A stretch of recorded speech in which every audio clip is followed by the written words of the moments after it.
She's going to share with you her involvement with St. Rocco's. So, ladies and gentlemen, you started then, but let's continue. Please, can we have a massive round of applause and a warm welcome for Kate onto the dance floor.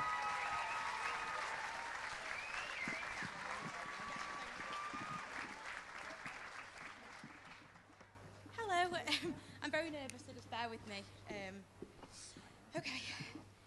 Good evening, everyone. Can everyone hear me okay? Yeah. We're all here this evening to celebrate and show our support for St. Rocco's because it holds a special place in each of our hearts.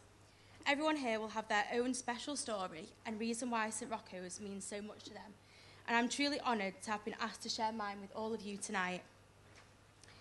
I'm sad to say that the starring role in my story was my amazing, funny, larger-than-life dad, who we all called Dodge because he was just a bit Dodge.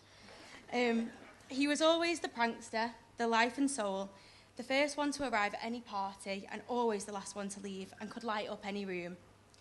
I've always been a daddy's girl my whole life. He was my best friend and the person I looked up to. He could fix anything, whether it was a bike, a bracelet, a car, or a broken heart from a teenage boyfriend. He was there. A true superhero and an absolute legend. I know a few people here tonight knew him and can vouch for me when I say that there really was no one quite like him.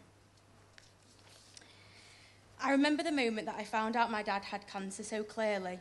I can remember every word that was said. It was the summer of 2018 and I was living in Spain at the time. I'd been aware that my dad hadn't been feeling too well. He'd been having pains in his stomach and was unable to eat much at all, but the thought of him having cancer had never entered my mind. I knew he was having tests done and he had an appointment that day with a specialist for the results, so I was waiting to hear the outcome. My mum was the one who told me, and my world stood still, instantly thinking the worst. He'd been diagnosed with bowel cancer. Unfortunately, it was at a stage where they were able to do treatment to keep it at bay, but it would never go away. I didn't want to hear my dad upset. I didn't want my dad to hear me upset, so I called my sister and I broke down on the phone to her. Shortly after, my dad called me as he got wind that I hadn't taken the news very well. I held it together on the phone to him as best I could, as I could hear in his voice that he was being positive, but that he was scared too. He asked me, "What's the matter, chicken?" And before I could think, the honest answer came out of my mouth. "I just want you to be okay," I replied. He said in his usual jokey fashion, "Well, I'm still here, aren't I?" I often look back on that moment and I subconsciously think that I knew the time was coming where he wouldn't be. That was the start of my dad's 2-year battle. He received all different kinds of treatment, and for a while he was his usual self. But in 2019, things took a turn. He was a lot more tired, weak and unwell. He lost a lot of weight. He lost the glow of his skin, the joy in his voice, and eventually the twinkle in his eye. Towards the end of 2019, the verdict was given that there was nothing more that could be done. We received the news that no one wants to hear. The sand in the hourglass was running out, and he had just a few months left to live. I'd moved home from Spain to be by his side and cherish every last moment with my best friend.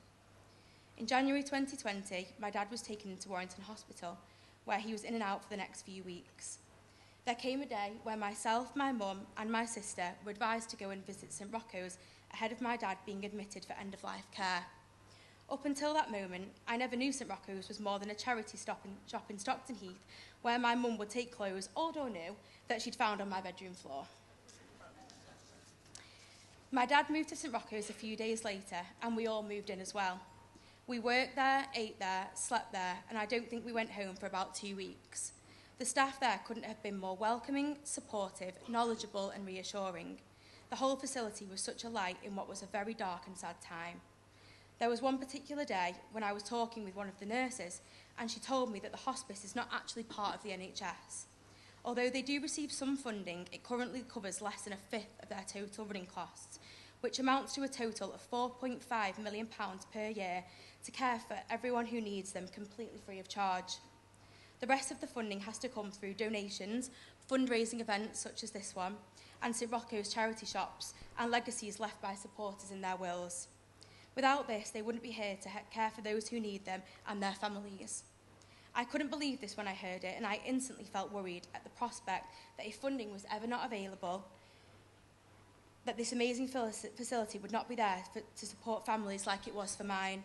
So I'd like to thank everyone here on behalf of my dad and all the families that have needed St Rocco's and all of those families that will in the future. Your support honestly means so much.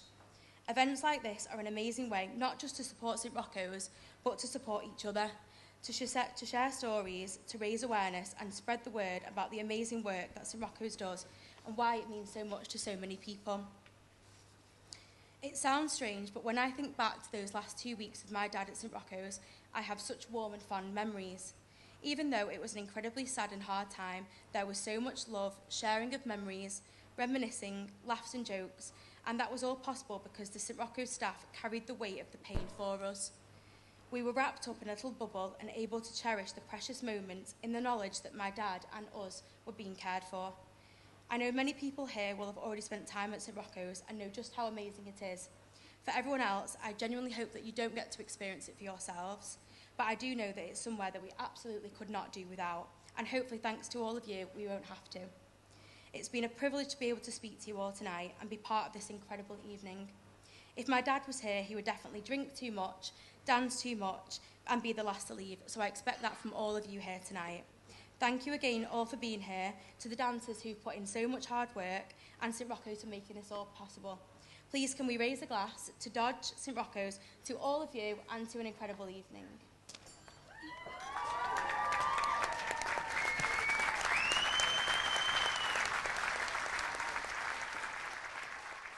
Thank you.